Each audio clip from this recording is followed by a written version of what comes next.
კიდევ ერთხელ მოგესალმებით ძვირფასო რადიო მსმენელებო და ტელემაყურებლებო, ჩვენ ვაგრძელებთ ჩვენ გადაცემას, შეგახსენებთ ეთერშია მედია კავშირი ობიექტივი სიხშირეზე, რადიო სიხშირეზე FM 105-დან 0. თქვენ შეგიძლიათ ასევე გვიყუროთ 25 არხის მეშვეობით, ასევე სატელიტზე 52 გრადუსზე და გვიგვადევნოთ ინტერნეტით. ჩვენი საიტის დასახელება obiektivi.net, დაგვიკავშირდეთ ტელეფონით 2385 2388 ან და Skype-ის მეშვეობით, Skype-ის მისამართია ჩვენი ობიექტივი. ხა ვაგრძელებთ ჩვენ გადაცემას ქართულ-აზერბაიჯანულ ურთიერთობებზე, რაც ეხება ქართულ-აზერბაიჯანულ ურთიერთობებს. ჩვენ ვისაუბრეთ იმ გადაწყვეტილებაზე, რომელიც მიიღო საქართველოს ხელისუფლებამ, რომლის ინსპირატორი საქართველოს ხელისუფლებამ და რასაც მოყვა საქართველოს მუსულმანთა სამმართველოს ჩამოყალიბება. მუსულმანთა სამმართველოს მეთაური გახდა ბატონი ვაგიფ აკბეროვი, რომელიც ბატონი ალიბაბაევის განცხადებით, რომელიც დღეს ჩვენი სტუმარია და წარმოადგენს არასამთავრობო ორგანიზაციას ჩემი სამშობლოას თავმჯდომარეს, ის არის ამ ორგანიზაციის თავმჯდომარე, ის განცხადებით ის არ სარგებლობს არანაირი ავტორიტეტით საქართველოს სამუსლიმანო თემებში. ახლა რომ კიდევ კარგად გავერკვეთ ვითარებაში, კიდევ მინდა შევახსენო მსმენელს და მაყურებელს, რომ ვითარება კონტროლდებოდა და ასე ვთქვათ ვითარება კონტროლდებოდა აზერბაიჯანში ისტორიულად, ესე იგი აზერბაიჯანში იჯდა ბატონი ალაშუქურ ფაშაზადე, უკაცრავად ვერ ვიმახსოვრებ ალაშუქურ ფაშაზადეს მიერ საქართველოს სამუსლიმო თემი გამოყვანილი იქნა მისი კონტროლიდან, რასაც მოყვა ამ სამუსლიმო თემის დაყოფა და ფაქტურად ჩვენ გვაქვს ვითარება, როდესაც ეს საქართველოს მუსლიმანთა სამმართველო საერთოდ ვერ აკონტროლებს ვერანაირ ვითარებას და ეს აღნიშნული თემები მოაკლდათ რა ავტორიტეტი და ეს ხელი ფაშაზადესი კონტროლდებიან ერთის მხრივ თურქეთიდან, მეორეს მხრივ ირანიდან და მესამეს მხრივ საუდის არაბეთიდან. ანუ შესაძლოა მოგეხსენებათ, რომ საუდის არაბეთში ოფიციალური რელიგია არის ვაჰაბიზმი, თურქეთში სუნიზმი, ახლა ლაიცისტური სახელმწიფო იყო, მაგრამ ისლამიზაციისკენ გადაიხარა თურქეთი და იქ სუნიზმი დომინანტური რელიგია, ხოლო ისლამური რესპუბლიკა, როგორც მოგეხსენებათ, წარმოადგენს აზერბაიჯანის სვეტური ქვეყანაა. აზერბაიჯანი, რა თქმა უნდა, წარმოადგენს საერო ქვეყანას და ის მკაცრად მისდევს ამ საერო კურსს. შეგახსენებთ ასევე, რომ ვაჰაბიზმი აზერბაიჯანში ოფიციალურად აკრძალულია და აკრძალულია იმ მიზეზის გამო, რომ ვაჰაბიზმი აზერბაიჯანისთვის წარმოადგენს საკმაოდ სერიოზულ პრობლემას და საფრთხეს. ეს უნდა გავაცნობიეროთ. ჩვენ თუ მეგობრებთან ვართ, პირველ რიგში აზერბაიჯანს უნდა ხელი შეუწყოთ ამ პრობლემის მოგვარებაში და არა პირიქით. რასაც ჩვენ ვერ ვხედავთ სამწუხაროდ. ესეც ხომ ღიად უნდა ვთქვათ. ახლა აქედან გამომდინარე ის 20 წლიანი დელიმიტაციის რომელიც მიმდინარეობდა დელიმიტაციის პროცესი, რომელიც მიმდინარეობდა აი ამ დავით გარეჯასთან მიმდებარე ტერიტორიების გარშემო შევიდა გარკვეულ გამკაცრების, ანუ აზერბაიჯანული პოზიცია გამკაცრდა და უნდა ყველამ გავაცნობიეროთ, რომ ეს გამკაცრება გამოიწვია საქართველოს ხელისუფლების აღნიშნულმა დებებმა პირველ რიგში. მაგრამ დღევანდელ დღეს აზერბაიჯანის ხელისუფლება, რომელიც გამოირჩევა ჩვენ აი გაწონასწორებული აი საგარეო კურსით და ამას აღნიშნავს ყველა ექსპერტი, სხვათა შორის აზერბაიჯანის ხელისუფლებას აქვს, ახლა შეიძლება პრობლემები ყველა ხელისუფლებას აქვს. არის აზერბაიჯანის ხელისუფლების მიმართ შეურიგებელი ოპონენტებიც ყავიან, ხო ეს ბატონოალი, ამაზე მეც მინახავს, მაგრამ რასაც აღნიშნავს ყველა საგარეო ყველა ექსპერტი, აზერბაიჯანის ხელისუფლებას ახასიათებს ძალიან ფრთხილი გონივრული საგარეო პოლიტიკა. და მე დარწმუნებული ვარ დღევანდელი ჩიკაგოს შეხვედრა, მიუხედავად აი მოპასუხისგებლო კიდევ ერთხელ ვიტყვი და დემაგოგიური განცხადებებისა, რომელსაც კვლავ აკეთებს, ესე იგი, ჩვეულების ამბები ბატონი გიგა ბოკერია, ხდება იმით, რომ აზერბაიჯანი მოხსნის ამ პრობლემას.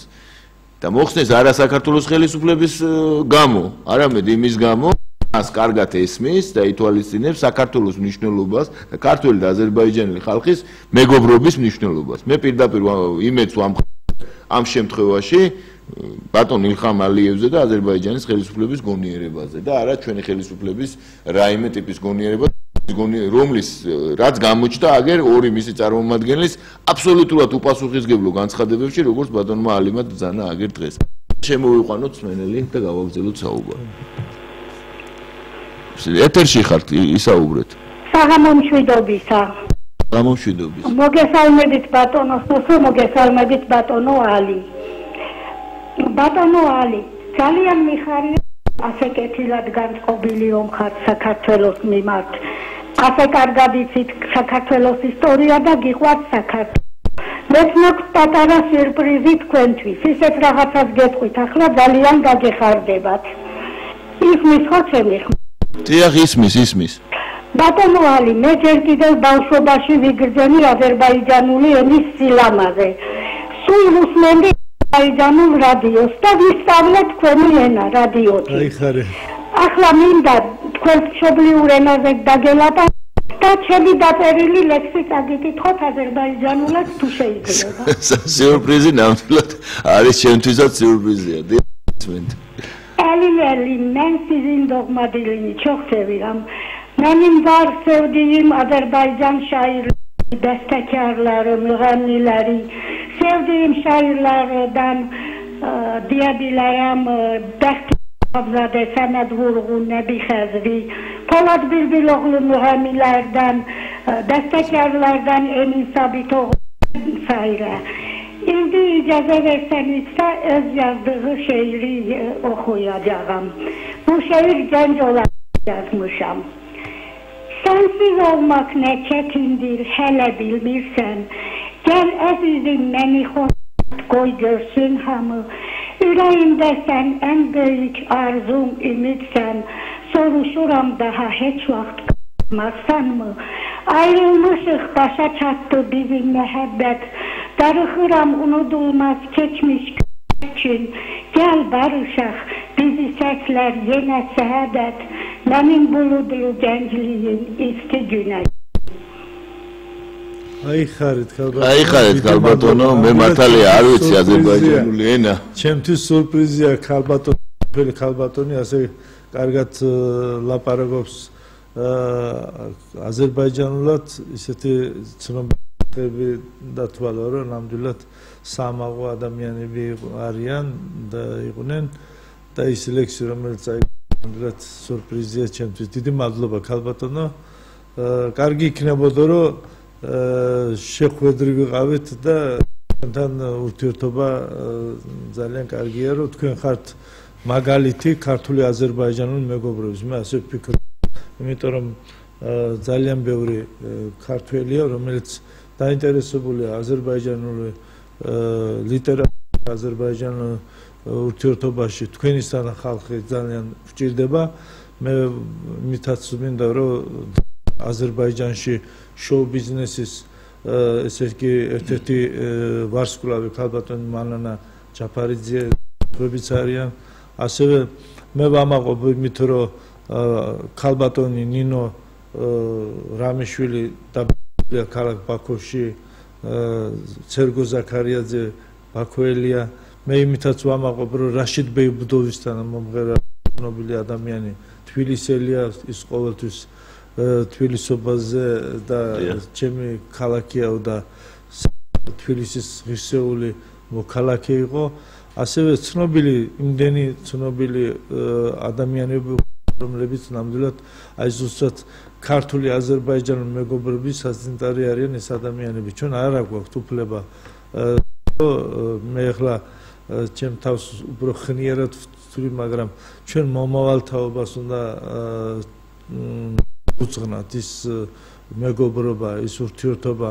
მე ნამდვილად დღეს მიტინგზე რო ვესწრებოდი, ძალიან ბევრი ახალგაზრდა ზოგს საერთოდ წარმოდგენა არ აქვს, რომ მეზობელი აზერბაიჯანელები ვინ არიან, რა არის.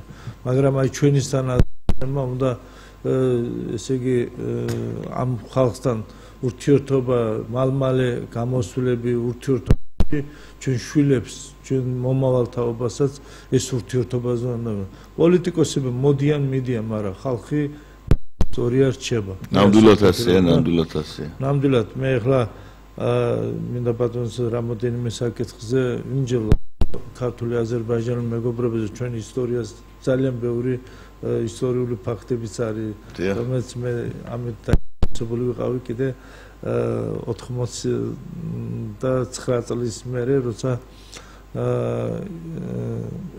ფაქტი რეალური ფაქტია როცა რამოდენიმე ესე იგი კარიერისტი ქვემო ქართლის აზერბაიჯანელი ჩავიდნენ მოსკოვში და იქ მოითხოვეს უფლებების დაცვა ეს საბჭოთა პერიოდი იყო მე როგორც მაქვს დასტავერნი ინფორმაცია იქ ნიშანოვსთან შეხვდნენ მაშინ დელი და ნიშანოვს უთქვია რომ რაზე ხართ მოსულიო 9 მილიონი აზერბაიჯანელები ხართ და წადითო საქართველოში შეგიძლიათ ავტონომია მოითხოვოთ და იმ ლოზუნგით იყვნენ ესე იგი ჩამოვიდნენ და ზუსტად ის პერიოდი იყო როცა იძაბობოდა რაღაც მომენტში ადამიანების მიმართ სხვათა შორის მე ის ადამიანები ზოგიერთი ღირსების ორდენის კავალერის გახდნენ საქართველოს ხელისუფლების და ესეთებიც არ იყვნენ და მაშინ მე მოღვაწეობდი აზერბაიჯანში ბაქოში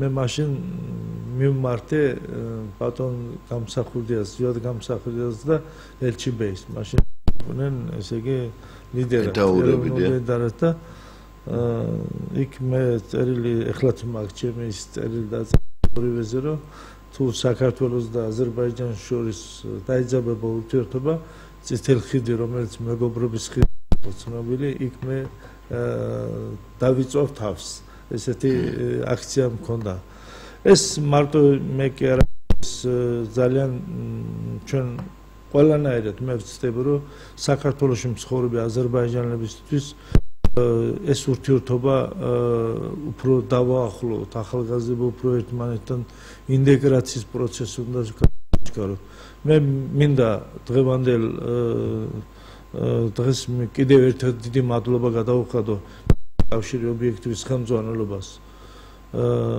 დიდი მადლობა რომ მოგცეს საშუალება რომ ჩვენ ვართ კვირაში ერთხელ ეფერზე 55 წუთიანი ქართულად აზერბაიჯანად მე მყავს ძალიან აზერბაიჯანული ინტელიგენციის წარმომადგენლები ახალგაზრდობა რომლებიც მსჯელობენ ძალიან ახლურად მსჯელობენ იმ ურთიერთობაზე ხალხთან შორის ურთიერთობებზე აი საქართველოს როგორც ჩემი სამშობლო ისეც იმათი სამშობლოა საქართველოს არ უნდა გაიყოს რომ იმის სამშობლოა სხვის სამშობლოა ჩამოსული ხარ თუ რა ვიღაც საქართველოში ვინც ცხოვრობს ეს მათი სამშობლოა ჩვენ არასდროს არ ვთვლით ჩვენ თავს დიასპორას ჩვენ ვართ ქვეყნის შვილები და ამ ქვეყნისთვის იბრძოდა ჩვენი წინაპრებიც და ქართველებთან ერთად ყოველთვის ამას ვაკეთებთ ზოგჯერ შენიშნებას მეუბნება არ არის სწორად მუსულმანი ქვეყანა არის ირანი შაჰაბაზი მარაშის წინააღმდეგ იბრძოდა ხუდო ბორჩალოსთან ჩვენი წინაპრები ხუდო ბორჩალოელი ხო ისეთი ხალხი ამიტომ რომ ჩვენ პატივი უნდა ვცეთ მათ ესე იგი ძულებს მათ სულებს რომ ჩვენ ამ ქვეყნის შვილები ვართ და თითოეული ის პატარა მონაკვეთიც რომელსაც ქვია ჩვენი ქვეყნის ის უნდა დავიცვას ჩვენ მე ამისი მომხრე ვარ ყოველთვის მაგრამ იმით კი არა რაღაც აგრესია და რაღაცა ჩვენ გვაქვს მაგის საშუალება რომ ქართული აზერბაიჯანული მეცნიერების შორის ურთიერთობა ძალიან კარგია ძალიან მეცნიერი ქართველი ხდება აზერბაიჯანის აკადემიის წევრი ხდება იქა დისერტაციებს იცავენ ძალიან ბევრი აზერბაიჯანელი მოდის აქ დისერტაციას წერს სხვადასხვა თემაზე იმათმაც უნდა იფიქრონ ის პატონიერები რომლებიც შეხვდნენ თავიანთი კოლეგებს ძალიან დიდი პოლიტიკური ურთიერთობები არის ძალიან ბევრი პარტიებსა და ექსპერტებს შორის არის ძალიან კარგი ურთიერთობა.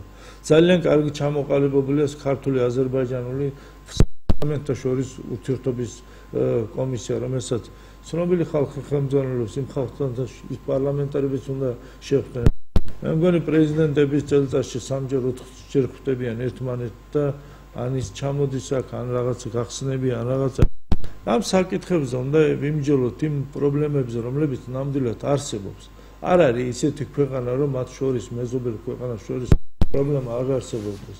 ამიტომაც ამ პრობლემებზე ჩვენც გვაქვს ძალიან დიდი პრობლემები. ახლა მე ჩემ გადაცემაში ყოველთვის ვახსენებ მიწასთან დაკავშირებით გვაქვს ჩვენ პრობლემები, როცა მიგრაციის მთავარი მამოძრავი ბრძალა არის, რომელიც ხალხს მიაქვს და იზოლებულია წავიდეს ქვეყნიდან.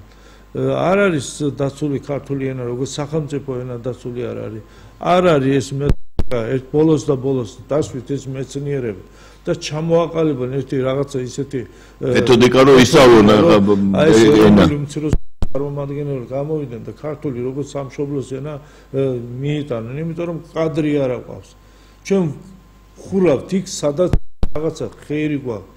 პუშკინის პედაგოგიური ინსტიტუტი ამას კიდევ ვიძახოთ. თუ ხელისუფლების ან მინისტრი ან ვინმე გვისმენს, კიდევ გახსნან ის ფაკულტეტი. ყოველი წელიწადს 40-50 სტუდენტი რომ წავიდეს სომხური აზერბაიჯანის სკოლებში, თავისი ერის წარმომადგენლებს პედაგოგები გაუწიოს და იქ თავისი ენა შეინარჩუნოს, ისე ქართული ენა ასწავლონ. სახელმწიფო ენა რომ აითვისოს და ინტეგრაცია მოხდეს. ექსპერიმენტების დრო მორჩა განათლებაში, როცა ახალგაზრდებს იქ რაიონში ენა არ იცის, ხალხთან მიდგომა არ აქვს, ხალხის ფსიქოლოგია არ იცის, ვერ რამდენიც მილიონებით ფული დაიხარჯა ამ საკითხებში, ესაც ვერ ხდება. დაცული არ არის ჩვენი ისტორია საქართველოში, აზერბაიჯანში. ვინა ვართ, რა ვართ, არსად არ ჩანვა. წეგან თქვი ხუთუ ბორჩალოს ვინაობა ჩვენ ხალხის გულშია, ქართლის გულშია, რომ იყო ასეთი გემრიელი, რომელი ისტორიული იმაში წიგნში წერია. ისაც საამაყო იქნება, ის ეროვნული მცოდნე. რა თქმა უნდა. და კიდე უამრავი მაგალითია, კიდე ასეთი დიახ. ძალიან უამრავი მაგალითია. ჩვენც გვინდა აქ კიდე ერთი რაღაცა მინდა ეს ჩვენმა ქართულმა საზოგადოებაშიც ეს ცნობიერება რაღაცა გზა მონახულში. ადამიანები, რომლებიც განწყობილები არიან ამ მეჩეთის წინააღმდეგ, არიან რაღაც რელიგიურზე, აი თქვენ ვინახათ, რატომ დააშვა მეჩეთი და რა. ამ საქმეს აღიზიანებს ხალხს, როცა მე მუსულმანი ვარ, მინდა ვილოცო იმ მეჩეთში, მაგრამ რაღაც რელიგიური რაღაცა საკითხები, რომლებიც შეიძლება შენ არ მოგწოს, მაგრამ ერთ ამ რელიგია იმით კი არ არის, კაცო, ჩვენ რელიგიამ უნდა გაგვაერთიანოს საქართველოს გარშემო. ჩვენ მუსულმანები ვართ, თქვენ ქრისტიანები. მე მაგალითად დავიბადე, გავიზარდე მცხეთის რაიონის სოფელ ციხიძეში. მე მცხეთელი ვარ, ამით ვამაყობ მე. მე დავიბადე სადაც დავით გურამიშვილი იზრდებოდა. მე დავიბადე იმ მიწაზე, იმაში, სადაც მუხრანთა დინასტია მეფეთა მეფეები იზრდებოდა. სხვათა შორის აი მან მაგ სოფელს აქ ძალიან და აი ამ მაგ რეგიონში მცხოვრებ აზერბაიჯანელებს აქვს ძალიან საინტერესო ისტორია, რომლის შესახებაც საინტერესო იქნება, რომ ერთი გადაცემაც მოამზადოთ, იმიტომ რომ მათ როცა მოვიდნენ შეფიცეს მეფეებს ერთგულება და ბოლომდე როგორც გვარდია ემსახურებოდნენ და იყო ერთ-ერთი ყველაზე მეომარი, იცით ეს მე ვიცი ეს ისტორია და სმენელს და მე გავაგზავნოთ და ეთერში ხართ.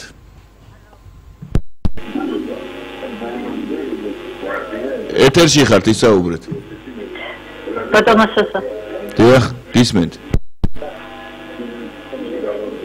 ბატონოსასა.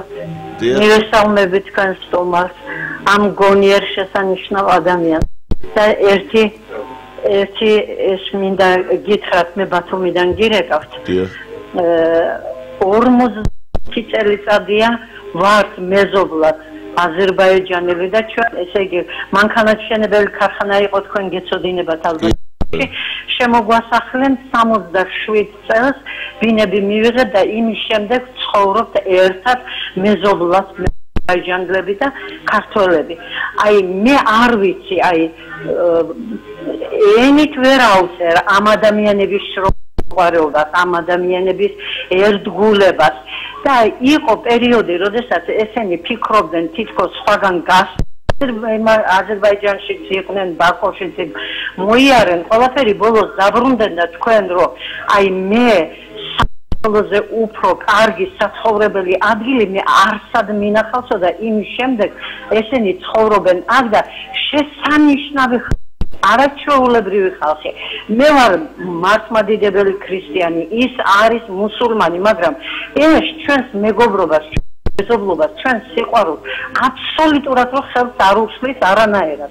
მე პატივცემ მის რელიგიას, ის კიდე რელიგიას და ურთიერთობა გვაქვს არაჩვეულებრივი. ეს უნდა გაითვალისწინოს ყველამ აბსოლუტურად აზერბაიჯანელს, ქართველმაც და უნდა ვიყოთ აი ასეთნაირად, როგორც აი ჩვენ ცხოვრობთ ახლა. ეს უნდა იყოს მაგალითი. არაფრით არ შეიძლება ერთმანეთთან გაცალკევება. დიდი მადლობა ყურადღებისთვის და დიდი მადლობა მას იმისათვის, რომ ასე უყვარს ჩვენი საქართველო და გვიყვარს აზერბაიჯანელები, როგორც მათ უყვარს ქართველები. დიდი მადლობა თქვენი ამ ზარისთვის ძალიან თბილი სიტყვები ბრძანა. ერთი რამე მინდა ვთქვა ახლა, საერთოდ ჩვენ ხშირად გვისაუბრია და კიდე ერთხელ განმეორდები. სამყაროსია უნდა გახდეს მაგალითი მთელი მსოფლიოსათვის, როგორ უნდა გადაილახოს ისტორიული გაუგებრობები და როგორ უნდა გადავიდეთ ჩვენ თანამშრომლობაზე მიუხედავად ყველაფრისა. იმიტომ ამ რეგიონში ერთ თავმოყრილი მართლაც რა აი სხვადასხვა წარმოშობის, სხვადასხვა რელიგიის ხალხების ისტორია შეიძლება განვიხილოთ დროში და მის გონმა გაიმარჯვა, კიდევ ერთხელ განმეორდები, უზარმაზარი რესურსებია აქ. გეოპოლიტიკური, ბუნებრივი რესურსებია, ორ-ზღვაშუა მოგეხსენებათ, არის ევრაზიის ფაქტურად გადაკვეთი სამხრეთიდან. გეოპოლიტიკურად ერთ-ერთი ყველაზე ცნობილი უნიშნელოვანესი რეგიონი ზურგზე ერთ-ერთი ყველაზე ნორმალური ყველანაირად, აი ყველაფერი თითქოს მეთმა დააბერტა. ჰაერი აქ არის, ყველაფერი აქ არის, ყველაფერი საშუალება არის, ტურიზმის განვითარება, მრეწველობის განვითარება იქ ყველანაირად შეიძლება, მაგრამ თუ ადამიანები გადავლახავთ ჩვენ წყენებს და რაღაც პრობლემებს ეს არის და ეს რომ გადაილახოს ყველაფერი უნდა გავაკეთოთ, აი ჩვენი გადაცემაც ზუსტად ამას უნდა ეძღვნებოდეს და აი ეს რაც უშლის ხელს ხშირ შემთხვევაში არის პოლიტიკანობა. ანუ ეს სენი რაღაც აი ეს სისტემა აწყობილი, რომელიც ბადებს სიძულვილს, ურთიერთ მიუღებლობას, ბადებს ურთიერთ გაუგებრობას, აი ეს და ეს რამენად უნდა გადაილახოს და თქვენ რაც ბრძანეთ რომ აი ეს ღონისძიებები, ეს ენის შესწავლა, ეს არის აუცილებელი მესამეცნიერო ინტეგრაცია სამეცნიერო ინტეგრაცია კულტურულ სფეროში, ერთმანეთის კულტურის შესწავლა, ეს ატარებს უღრმეს, უდიდეს პოტენციალს, რომელიც ჩვენ აუცილებლად უნდა განვახორციელოთ და ამის ფონზე სასაცილო გამოჩნდება ყველა ის პრობლემა, რომელიც დღეს აღძრულია და უშუალოდ აი მოქმედებების შედეგად რაზეც ვისაუბრეთ. დიახ, ეთერში ხართ? ჰალო, გამარჯობათ. გამარჯობათ. მოგესალმებით ბატონო სოსო პატივისცემი და დიდი შემის ასევე მიესალმები ბატონ ალის ძალიან დიდი პატივისცემით. მე მინდა ასეთი რამე თქვა ახლა რომ აზერბაიჯანელმა ხალხმა ძალიან კარგი და გულითადი მეგობრობა იციან. ეხლა მე რასაც ავტოპრად ის არის აქია, არავის გაუკვირდეს თქვენ ისტორია კარგად მოგეხსენება.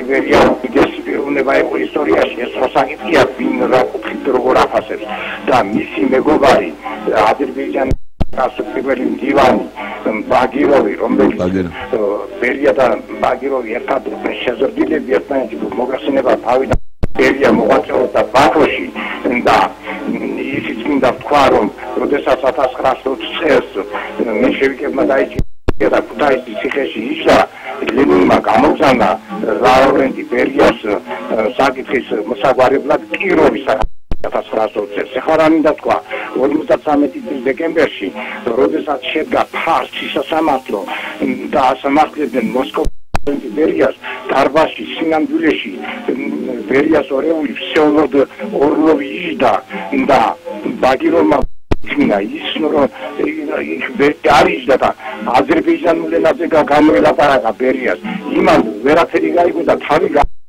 და მაშინ ესე აი ამ საკითხს შეეწირა ბაგიროვი უდიდესი მეგობრობის და გულითადი სიყვარულის მენია აზერბაიჯანელი ხალხის შვილის პოზიციიდან მე ეს მინდოდა მეთქვა ეს ცნობილი ფაქტია, როცა ბაგიროვი გამოელაპარაკა იმ მჯდომ ვითომ ბერიას, იმან ვერ გაუგო და აქ აზერბაიჯანული ენა კარგად იცოდა ბერია, მოგეხსენებათ ის ბაქოში იყო წლების განმავლობაში და არ უპასუხა იმან ვერ გაიგო და ბაგიროვმა ამით გამოავლინა ის რომ ბერიას ორეული იყო და მერე მართლაც მოხდა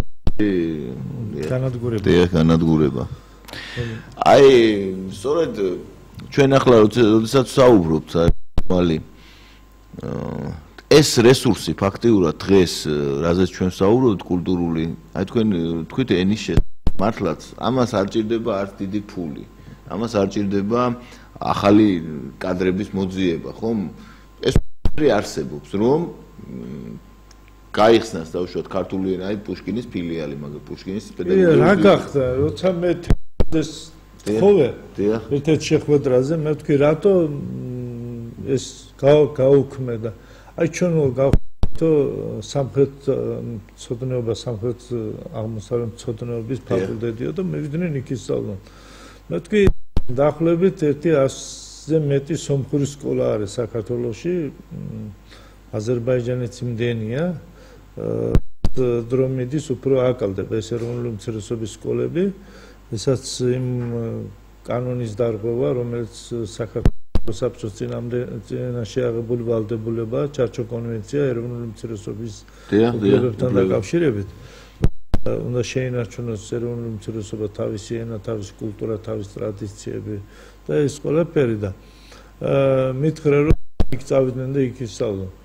მე ვთხოვე, მე ვთქვი თქვენ გაითვალისწინეთ ეგ რომ ის სკოლები არ არიან იმ დონეზე თუ ასე ხდება ესე იგი ამ ეროვნებების ინტეგრაცია საზოგადოებაში ეს არ ხდება ეს უცბად ამას უნდა დაახლოებით დრო დაახლოებით 10 წელი მაინც პროგრამა იყოს ესეთი 10 წლის განმავლობაში დაწყებითი სკოლებიდან დაწყებული ქართულთან ერთად ეროვნული უმცირესობის ენაზე უნდა ისწავლოს ამათ მაიღეს მესამე ენა ინგლისური დაამატეს 5 წლის ბავშვი სკოლაში მიდის და იმას სამი ენაზე როგორი ბავშვი გამოვა ახლა შენი ფიქრი არაფერი გაუგებრობაში იქნება ჯერ მშობელი როცა ბავშვს ყველაზე ახლო მშობელია რომელიც მასწავლებლის მერე ბავშვს ასწავლის ზოგი ქართული არ იცის ინგლისური დარჩება მხოლოდ აზერბაიჯანული ისაც ინტეგრაციას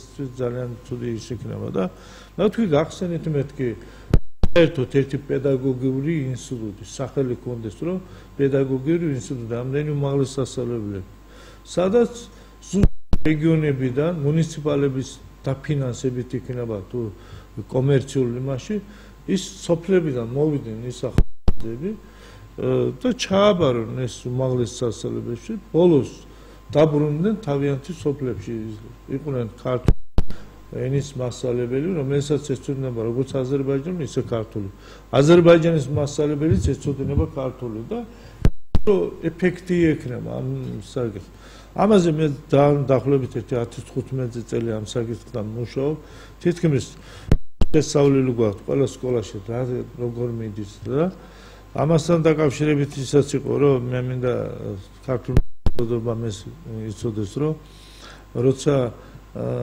კადრებზე იყო რატო არ არისო საქართველოს აზერბაიჯანელი კადრები და სახელმწიფო ჩინოვნიკებს ჰქონდა ესეთი არგუმენტი ქართულენოვანი აზერბაიჯანელები არ არიანო ამიტომაც ჩვენ გვიჭირს რომ სახელმწიფო სტრუქტურებში იყოსო ქართულენოვანი მე მოვახსენე ამ ხელისუფლებასაც ვინც მოვლენ და კიდე ვინც არიან ქართულ საზოგადოებაში დღეს საქართველოში არის 50-დან 60,000-მდე თუნდაც ის ქალბატონი რომელმაც დარეკა ბათუმიდან ზუსტად 1000-ზე მეტი აზერბაიჯანელი ცხოვრობს დღეს ბათუმში. ზუგდიდში ცხოვრობენ, ქუთაისში ცხოვრობენ, ქარელში ცხოვრობენ, კასპში ცხოვრობენ, მცხეთაში ცხოვრობენ, საგარეჯოში ცხოვრობენ, თელავში ცხოვრობენ, ლაგოდაში ცხოვრობენ. ნუ თბილისის არ ვიძახე. ეს 4 რაიონია თუ 5 რაიონია, სადაც წალკა, დმანისი, ბოლნისი, თეთრი წყარო, მარნეული გარდაბანი და რუსთავში. 7 რეგიონში რუსთავს არ აქვს თვლი, იმიტომ რომ რუსთავი ინტეგრირებულია ქართულ ენაზე, მშვენივრად სწავლობენ და ინტეგრირებულიც არიან. აი ამ დაახლოებით 60-70,000 აზერბაიჯანელი, რომელიც ინტეგრირებულა. მარტო ჩემ სოფელში არის დაახლოებით 80 მაღლისი განათლება. რო შეეკითხო სად მუშაობს სოფელში, 2 კაცი მუშაობს პადრუსში. დანარჩენი არც ერთ სახელმწიფო სტრუქტურებში არ არიან. მაგრამ ეს ჟვანიას სკოლა რო გავხსენეთ ბათუმში, ქუთაისში 150 აზერბაიჯანელი და ისწავლა, ქართულსაც სწავლობდნენ იქ სახელმწიფო სტრუქტურებში, იმაში შენებლობის საკითხებში. რომელია დასაქმებული? 2-3 კაცი თუ ჩათვლი რო ჟვანიას სკოლიდან. თუ არ იყვნენ ესე იგი იმისთვის რომ მიეგეცათ, სტიმული მიეგეცათ, რომ ესენი წამოვიდოდნენ, იმუშავებდნენ სახელმწიფო სტრუქტურებში, დღევანდელი ხელისუფლებას, ვინც აზერბაიჯანული ქართული არ იცის, იმათ უფრო პრივილეგია აქვს დღეს სახელმწიფო სტრუქტურებში მუშაობის, ვიდრე იმ ადამიანებს, რომლებიც ნამდვილად მსჯელობენ, მე კი არა, ჩემზე 10-ჯერ უკეთესად მსჯელობენ ყველანაირად. იურისტებიც არიან, სხვადასხვა დარგის ქართულენოვნად კარგად მსჯელობენ. ჩვენ ამ ქართულენოვან აზერბაიჯანელებს რომ მივცეს სტიმული სახელმწიფო სტრუქტურებში, არ გინდა ის არაქართულენოვანი ადამიანები, რომლებიც ქართულად არ არიან ინტეგრირებული, იმათაც ხალისი სტიმული ექნება თუ სკოლის ბავშვებისთვის უფრო უკეთესი ისა. მე რამე ზუსტად ყოფილა ეს სამჯელო ეს აზერბაიჯანის პრეზიდენტის მასში, ესე იგი რაღაც თათბირზე, რომ უთქვიათ, რომ შეხვედრაზე უბრალოდ ქართული აზერბაიჯანის დელეგაციის შორის ლაპარაკში უთქვიათ, რომ უნდა ჩვენ ვაყავს ქართულენოვანი კადრიო და მაშინ ალიევს უთქვია თავიანთის ერთ-ერთი კომიტეტი, დიასპორის კომიტეტის თავმჯდომარისთვის, что там мешает. Давайте чем фондიდან 350,000 евро გამოვყავით მანათის და евро და ქართულ აზერბაიჯანის სკოლებში დამატებითი ქართული ასწავლონ. 3 წელია ეს პროექტი მიმდინარეობს. აზერბაიჯანის სკოლაში აზერბაიჯანის პრეზიდენტის მხრიდან დაფინანსებული სკოლებში ასწავლიან ქართულს. ესაც მეტყოლებს რომ აზერბაიჯანის დაინტერესებულია რომ საქართველოში მცხოვრები აზერბაიჯანელები ინტეგრირებული იყვნენ ქართულ საზოგადოებაში. მე მინდა კიდე აი ესეთი ინფორმაცია მივცე ქართულ საზოგადოებას. დღეს საქართველოს მოქალაქე 2 ოლიმპიური ჩემპიონი არის ერთი აზერბაიჯანის სახელით, ერთი ბელარუსის სახელით, რომელიც დაიბადნენ აქ ჭიდაობდნენ, აქ წავიდნენ მსოფლიოს ჩემპიონები და ევროპის ჩემპიონები არიან. დღეს აზერბაიჯანში სახელმწიფო სტრუქტურები ძალიან წარმატებით მუშაობენ საქართველოს მოქალაქეები. მე კიდე მე ყოველთვის ვიმეორებ, რომ გენერალური პროკურორი დმანისელია ზაქირ კარალოვი, რომელიც დედაყავს ქართველი და დღეს ერთ-ერთი ცნობილი ფიგურა არის აზერბაიჯანის ხელისუფლებაში. ფინანსის მინისტრი შარიფოვი მარნეულიდან არის, საბაჟოს კომიტეტის თავმჯდომარე აზერბაიჯანელი აქაურია წასული აქ. მე სტანდარტების მინისტრის ჩვენთვის ყველაზე ცნობილი პიროვნება რამიზ გასანოვი, რომელიც მარნეულელია აქ აზერბაიჯანის ელჩი იყო რამოდენიმე წელი. აქ სხვადასხვა თანამდებობაზე ძალიან ბევრი მეცნიერი აქვს, ქიმიკოსები, ეკოლოგისტები, ფიზიკოსები, ვიცი, აკადემიკოსები არიან ბოლო-ბოლო აქედან წასული. ხო შეგვეძლოს ჩვენ ეს პოტენციალი გამოგვიყენა და თავისი ჩვენი სახელმწიფოსთვის ეზრუნოთ და ემუშავოთ და ყველაფერი. მაგრამ აი ესეთი არასწორი პოლიტიკა ეს დისკრიმინაცია ვიტყოდი, უფლებების დარღვევები, უკანონო ხალხ ადამიანების და სამსახურში რაღაცა პრობლემების შექმნის გამო ძალიან ბევრი ადამიანი, მარტო აზერბაიჯანელი კი არა, ძალიან ბევრი ქართველი მიდის. ეს არის ეროვნული გენეტიკა. ეს რატო დღეს ვთქვათ ძალიან შესანიშნავია, ახლა ხან პრეზიდენტი შეხვდა ამერიკაში ძალიან ცნობილი ექიმებს, რომლებიც ამერიკაში ცნობილი ექიმები არიან. ესეთი საბერძნეთში, გერმანიაში, მე პოლონეთში ვიყავი, პოლონეთში კოლბაია მეცნიერი, რომელიც ერთ-ერთი იმისი ესე იგი პოლონეთის უნივერსიტეტში ერთ-ერთი წამყვანი პროფესორი, ცნობილი პიროვნები ქართველი, რომელიც მოღვაწეობს იქ. რა თქმა უნდა, კარგია ჩვენი საზოგადოების წარმომადგენლები სოფლის მასშტაბით ინტეგრაციას განიცდიან, კარგია ის, რომ ჩვენი სახელი გააქვთ გარედან, მაგრამ ჩვენ ეს პოტენციალი უნდა გამოვიყენოთ ყველაფერი ჩვენ სახელმწიფო მშენებლობისათვის, ქვეყნის განვითარებისათვის. ეს ყველაფერი აუცილებელია. მე ასე ვჯელობ და ასე ვფიქრობ. ეს არის სახელმწიფოებრივი აზროვნება, როგორც თქვენ ვჯელობთ, რა თქმა უნდა, ეს ასეა. აქ ახლა ლაპარაკი იმაზეა, რომ სახელის გატანაზე, მაგრამ ახლა თუ ყველაფერი საუკეთესო აქ წარმოიშვება და აქ იზრდება და ამას ხმარდება, ხო? ამისთვის არის ქვეყანა ერი იმისთვის არსებობს, რომ საუკეთესო წარმოშვას, მე იმან კიდე განავითაროს უფრო და უფრო წინ წაიყვანოს, ხო, რაც საუკეთესო ვინც გამოდის ამა თუ იმ დარგში, რომ იმან წინ წაი პროგრესის გენერატორი გახდეს. ამის მაგალითად ეს საუკეთესო ადამიანები გადიან და სხვა ქვეყნებს ახმარენ თავიანთ ენერგიას ნიჭს და ეს არის ტრაგედია. იმიტომაც არის რომ ჩვენ სფეროში საერთოდ ამ ხელისუფლების ну როგორ დანაშაულებრივი პოლიტიკის შედეგად დავკარგეთ სკოლები. საქართველოს იყო ერთ-ერთი ну ახლა საოცრება იყო იმ მხრივ ასეთ პატარა ქვეყანას ჰქონდა ორი მათემატიკური სკოლა, მათემატიკის ორი სკოლა. უამრავი დარგები მოისპო.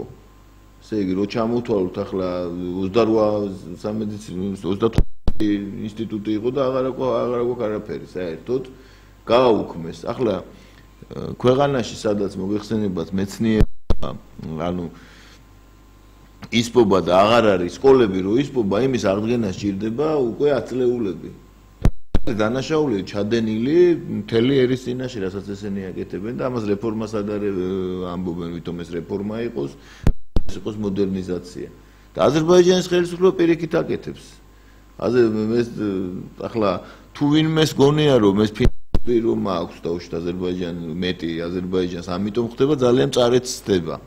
თუ არც ერთ პოსტსაბჭოთა ქვეყანაში მსგავსი რამ არა ჩვენთან. არსად არ გაუქმებულა განათლების ეს სისტემა ამ ასეთი უხეში ფორმით და თქვენ ბრძანებით და იგივე პრობლემებია ყველგან. საერთოდ ჩვენ ვზდით გაუნათლებელ თაობას მიზანმიმართულად. სამედიცინო მომსახურება ავიღოთ, საერთოდ კანიბალისტური სისტემა შეიქმნა და ასე შემდეგ და ამგვარები.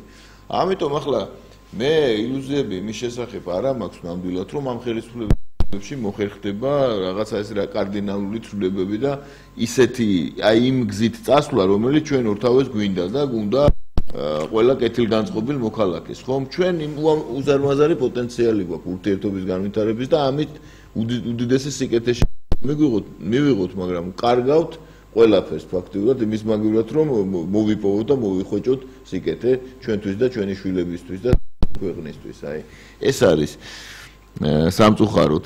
და იმედია ახლა რომ აზერბაიჯანელები, ну ეთნიკური მოქალაქეები ამ პოლიტიკურ პროცესებში, რომელიც საქართველოში მიმდინარეობს, უფრო აქტიურად იქნებიან ჩართული და აღარ იქნება ეს ხმების ბეღელი და უშუალოდ რომელსაც ხელისუფლება მუდმივად ახერხებდა რომ ის გამოეყენებინა უშუალოდ ამ ადამიანების არა ჩართულობა, არა ინტეგრირებულობა საზოგადოებაში. სწორედ ამიტომ არის მიზეზი, რატომ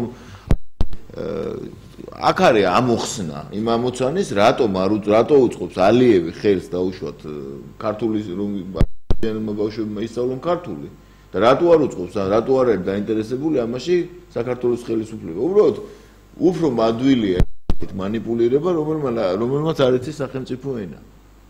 ეს ხომ ასეა ნამდვილად. ეს არის უბედურობა, რომ ინტეგრაციაზე ბევრს ვლაპარაკობთ, ის ჩემი ობიექტივში გამოსulis ეს ყოველდღე საქართველოში აზერბაიჯანების ინტეგრაცია. ეს თემა არის ჯერჯერობით მიმდინარეობს. მე მგონი სანამ ეს პროგრამა იქნება, მე ინტეგრაციას დღის წესრიგიდან არ მოხსნი. არავითარ შემთხვევაში არ შეიძლება საინტერესო რაღაცები იბადება, აზრი იბადება, აი შეხვედრებზე, ლაპარაკის დროს, შეკითხვების დროს და ძალიან ბევრი საკითხებია, რომელიც ნამდვილად უნდა გადააწყვეტეს. უნდა იყოს, რა თქმა უნდა, საფოსინება პირველ რიგში. მე ყოველთვის ვიძახთ, რომ როცა მოქალაქეთა კავშირი იყო, როცა ეს ორგანიზაცია შეიქმნა, მაშინ მალაძესთან მქონდა ესეთი აი დიალოგის იმაზე, რომ აი ეს გავაკეთოთ, ეს გავაკეთოთ. რო ვთქვათ რა, მაგ დროს რაღაც ცვლილებები იყო. ნამდვილად ვარდების რევოლუციის დროს აზერბაიჯანის საზოგადოებაში რაღაცა იმედის რაღაც მოგვივიდა, რომ აი შეიცვლებოდა ყველაფერი იქნებოდა ისეთ დონეზე, როგორც შეგვეფერება და ის რეფორმები, რომლებიც სტარტდება საქართველოში, ის რეფორმები თითქმის არაფერი არ დაარდება ქვემო ქართლის, სადაც კონკრეტულად აზერბაიჯანელები ცხოვრობენ. მე ვერ ვხედავ, ეხლა ჩემზე უკეთესად შეიძლება ის გამგებელი, რომელიც წლების განმავლობაში გამგებელია, ზოგიერთი სოფელი სახელი იცის, მაგრამ სოფელში არ ყოფილა. დეპუტატი, რომელიც გულია, თქვათ, რომელიღაც რეგიონიდან, იმ რეგიონს ისე არ იცნობს, როგორც ჩვენ ხალხთან გვაქვს ურთიერთობა, ხალხის პრობლემები ვიცით და იმას ვაშუქებ. მე ყოველთვის იმისი მქონდა საშუალებები, რომ ჩვენ მიგვიმართია ყოფილა შემთხვევა, რომ კოლეგალური ურთიერთობა ქონია, მაგალითად პოლიციის სამართალდამცავ ორგანოებთან რაღაც პრობლემებზე. ნამდვილად, რომ ჩვენ მაყოფილი ვიყავთ, როცა ხელმძღვანელობის მიერ ოპერატიულად ჩარეულობამ ის რაღაც კონფლიქტი იყო თუ რაღაცა პრობლემა იყო ამოფხრილია. არის ესეთი შემთხვევა, რომ ვთქვათ, რომ ყველაფერი განადგურებულია. არის ადამიანები, რომლებიც ამ საზოგადოებაში პროფესიონალობით თავისი ადამიანური ურთიერთობით ახდენს რაღაცა რეაგირებას. მაგრამ ეს ერთჯერადი არის, ის უნდა იყოს სისტემური უნდა იყოს და როცა ადამიანი მიდის იმისათვის, რომ თავისი გამოხატოს თავისი, ესე იგი, პროტესტი ან რაღაცა ან მითოს ან განიხილოს, რომ უნდა განვიხილოთ რატო ასეთი, მაშინ მე ისეთ რაღაცას უკეთებ მაგას, აი ეს ოპოზიცია, ეს არის ეს და ერთი შემეკითხეს, რატო ვარ მე ოპოზიცია, ვითხოვ ჩემი პირადი ინტერესები თუ მე მაინტერესებს საზოგადოების ინტერესიდან გამომდინარე რაღაც საკითხები. ამ საკითხზე ძალიან ვითარებად ერთი კითხვა მინდა ახლა. მე მინდა რაღაც საკითხები. ჩვენ ძალიან ვართ სიმართლე გითხრა, თქვენი ეფირის საშუალებით კიდევ ერთხელ ძალიან იშვიათია, რომ ეროვნული უმცირესობის წარმომადგენელი გამოჩნდება ხოლმე ქართლის მედიაში. დიახ. აი ტელევიზორებში რო შევნახოთ ის შემთხვევა აშუქებენ, როცა ნარკომანი ნარკომანი ნარკორეალიზატორი აზერბაიჯანელი დააკავეს ან რაღაცა იმით რაღაც დაზე, რომ აზერბაიჯანელმა ან სხვა ეროვნების წარმომადგენელმა აქტიურად იყოს საზოგადოებაში და მისი აზრი, აი როგორც დღეს მე მიხარია იმით, რომ ქართულ საზოგადოებაში დიდი მადლობა კიდე ობიექტი მიცნობენ როგორც აზერბაიჯანელი, აი ესეც დიდი მადლობა მინდა იმ მაყურებლებს, რომლებიც უკვე ზოგი მიცნობენ და გამოთქვამენ თავისი სიმპათიას თუ რაღაცა ესე, მაგრამ ეს ადამიანები უნდა იყვნენ, ის ადამიანები უნდა იყვნენ რაღაცა გამოჩნდნენ საზოგადოებაში. თუ ტელევიზიებში იქნება რაღაცა კვლევითი საკითხები, კონფერენციები იქნებიან რაღაცა. იდეა იგივე არ უნდა სამოქალაქო საზოგადოება იქნება ასე. უკვე ერთხელ გამოხვალ, მეორედ გამოხვალ, უკვე სტიმული მე ავითარებ შენ პოტენციალს, შენი ყველანაირი ესე იგი ენერგიას, უკვე იმ ხარის აი ეს ადგილი მაგრამ ადამიანი რომელიც ყველაფერი უნდა გახდეს ის ვერაფერს უნდა ადამიანი უნდა იყოს ერთი ნაბიჯი დადგას თვითონ ნაბიჯით ესეთი ასეთი მაგ მე იმიტომ რომ მასმედიაშიც უნდა გაიცნო რომ სამაუწყებლოში იყო აზერბაიჯანული გადაცემა ის გაუქმეს და ახლა თარგმნით მიმდინარეობს ის პროცესი ესაც ძალიან დილით და ღამის პირველ საათის მერე დღეს აზერბაიჯანულ მოსახლეობას უფრო დიდხანს უყურებს აზერბაიჯანულ ტელევიზიებს ეს სატელიტის მეშვეობით ვიდრე საქართველოში თუ რამე ინფორმაციას იღებენ თურქეთიდან რა მოხდა საქართველოში თურქეთის ტელევიზია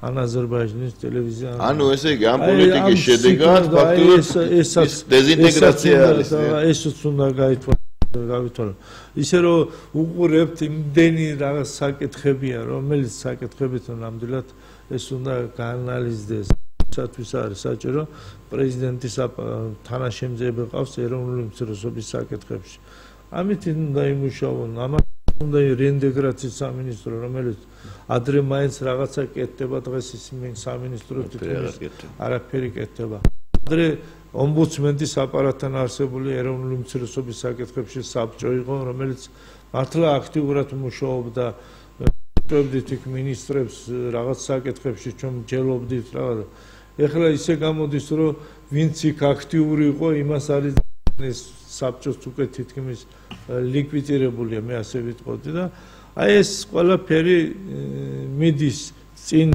არიწება რომ რაღაცა ახალ ნაბიჯები ას ნაბაროდ უკან მიდის პროცესი ეს რა თქმა უნდა გაითვალისწინონ იმ ადამიანებმა რომლებიც მომავალ არჩევნებაში ლიდერობა უნდა იმათაც უნდა გაითვალისწინონ რომ აი ეს რაც დანაკლისი აქვს კარგი რაც აქვს ამ ხელისუფლების თუ დარჩება რა თქმა უნდა გაგრძელოს სასიკეთოს ხალხის სასიკეთოს თორე თუ ვერ გადავა იმ ვინც მოვა იმან უნდა იზრუნოს რომ ის პრობლემებიც აქვს დღეს საქართველოს ქართულ საზოგადოებას მე არ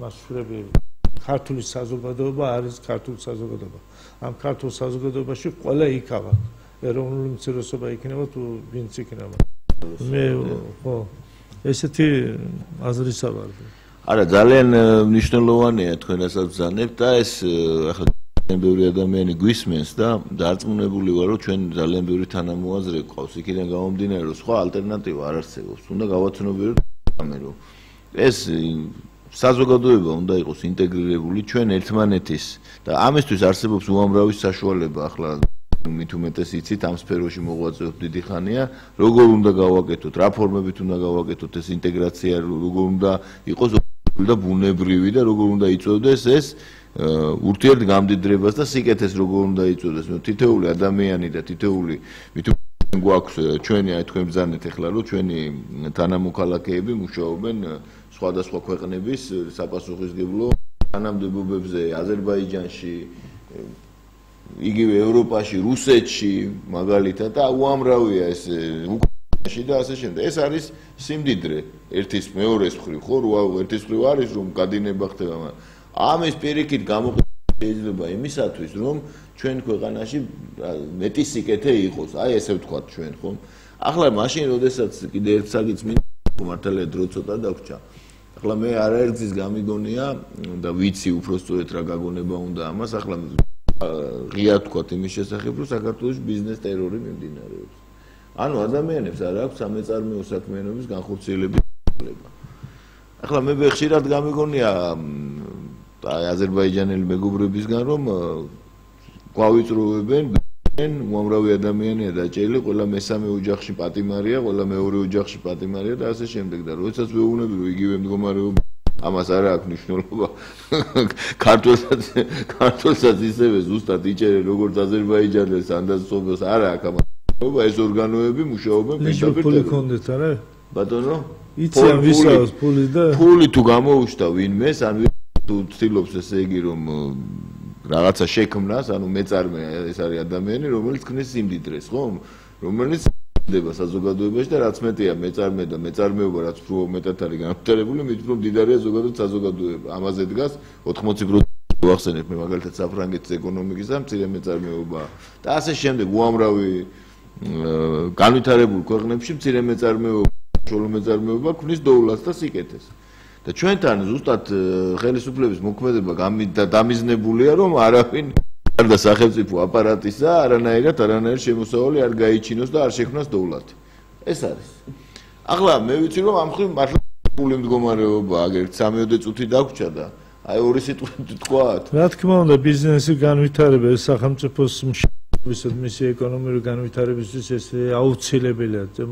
მართლა რომ დღეს ეს ჩვენ ყავს საქართველოს აზერბაიჯანებში ადამიანები მამიშევია, აბასოვია, სადიხოვია, ავიცი ძალიან ბევრი თუ შარიფოვია, თითქმის ხალხი დღეს რუსეთში არიან ძალიან დიდი შემოსავლით და გავლენის მქონე. ჩვენ გქონდა ეს დაახლოებით 2003 წელს ეს ორგანიზაცია რო ჩვენ თითოეულ მათგანს გაუგზავნეს თხოვნით რომ თქვენ აქ დაიბადეთ, აქ გაიზარდეთ, იმ სკოლაში დაამთავრეთ, იმ კლუბში დიოდით, იმ გზებზე დადიოდით, სოფელს წყალი არ აქვს, ის არ აქვს, ის არ აქვს. ნუ მე ვიტყოდი რომ მინდა ქართულმა იცის რომ მოსკოვში არის ესეთი მოღვაწე, როგორც არის ზია აბასოვი, ბოლნისის რაიონიდან, დღესაც თავისი სოფელს, თავის სკოლას ძალიან დიდი საქველმოქმედო საქმიანობა, ასევე მამიშევია, ასევე აზერბაიჯანში არიან ძალიან ჩამოყალიბებული თავიანთი სოფლებისთვის რაღაცებს აკეთებენ. ამის გარდა აზერბაიჯანის ძალიან დიდი ინვესტიცია აქვს ჩადებული, სოკარი ძალიან დიდ საქველმოქმედო პროექტებს აკეთებს საქართველოში, როგორც ქართული, ასევე აზერბაიჯანის სოფლებისთვის. სკოლის გარემონტება არის თუ რაღაც გზების გაკეთება, წყალბანა თუ რაღაცა ამ საკითხებშიც. რა თქმა უნდა, ბიზნესი უნდა განვითარდეს. ჩვენ არ უნდა ველოდოთ, რომ ვიღაცა ფული შეიტანოს და ფული ჩვენ ხალხში უნდა ის ბიზნესი, რომელიც თქვენ თქვენ საშუალო ბიზნესი და წვრილი ბიზნესი უკრების გზაზე, იმას უნდა მივცეთ სტიმული. სტიმული უნდა მივცეთ, რომ ეს ბიზნესის მეთოდი ჩვენ გვაყოლან არის. კარგია ტურიზმის განვითარება, კარგია სოფლის მეურნეობა ვერ განვითარდება, თუ სოფლის მეურნეობას არ ექნება ბიზნესი ქვეყნის განვითარება ყოველად წარმოუდგენელია. ამიტომაც ის უნდა იყოს კვალიფიცირებული პროფესიონალი კადრი, რომელიც შეძლოს ბიზნესის განვითარება, შეძლოს სოფლის მეურნეობის განვითარება, შეძლოს ყველანაირად თუ დღეს სამართალდამცავ ორგანოებში რეფორმა კარგად მიდის, ესე იგი მერაბიშვილია ხელმძღვანელი კარგად არ არის განათლებაში მერაბიშვილი, რატო არ არის მაგალითად სოფლის მეურნეობაში მერაბიშვილი, რატო არ არის სხვა. ეს რო იქნება უფრო უკეთ იქნებოდა, მაგრამ დღეს რო ერთი წარმატებულია და დანარჩენები განადგურების მიზეზი, ეს უკვე სახელმწიფო მასშტაბით უკვე არ არის რეფორმა, რომელიც უნდა იყოს. შინაგან საქმეთა სამინისტრო ამ ფორმით ის ტერორისტული ორგანიზაცია, რომელიც აფუჭებს და არ აძლევს ადამიანებს ელემენტარულად თავისი სამეწარმეო საქმიანობა იქნება თუ სხვა საქმიანობა ამის განხორციელების საშუალებას და არ იღოს უფლებებს, ყველა უფლებებს არ იღოს. ეს არის უბედურება, იმიტომ ჩვენ გვაქვს პროგრამა არ შეიძლება NKVD-ის ტიპის სტრუქტურის არსებობა ამ ქვეყანაში. ეს უნდა იყოს როგორც დემოკრატიულ ქვეყნებში გაყოფილი, რომ ის კი არ ჭამდეს თავის მოქალაქეებს და კი არ ართმევდეს და დაუსჯელი კი არ უნდა იყოს, არამედ ჩვეულებრივი სახელმწიფო უწყება უნდა იყოს, რომელიც ექვემდებარება სამართლებრივ ზემოქმედებას. ჩვენი ასე უცბად გავიდა ჩვენი საეთერო დრო, საუბარი იყო და იმიტომ ძალიან ბევრი ახალი რამ გაიგო იმედია ჩვენი გადაცემიდან ჩვენ მოსმენელმა და მაყურებელმა. გემშვიდობებით, დროებით, კარგად გრძანდებოდეთ. ჩვენი სტუმარი იყო ბატონი ალი ბაბაევი. მადლობთ. გრძანდებოდეთ. თუ არ გინდა რომ რეჟიმი ქართულ მიწებს მუდმივ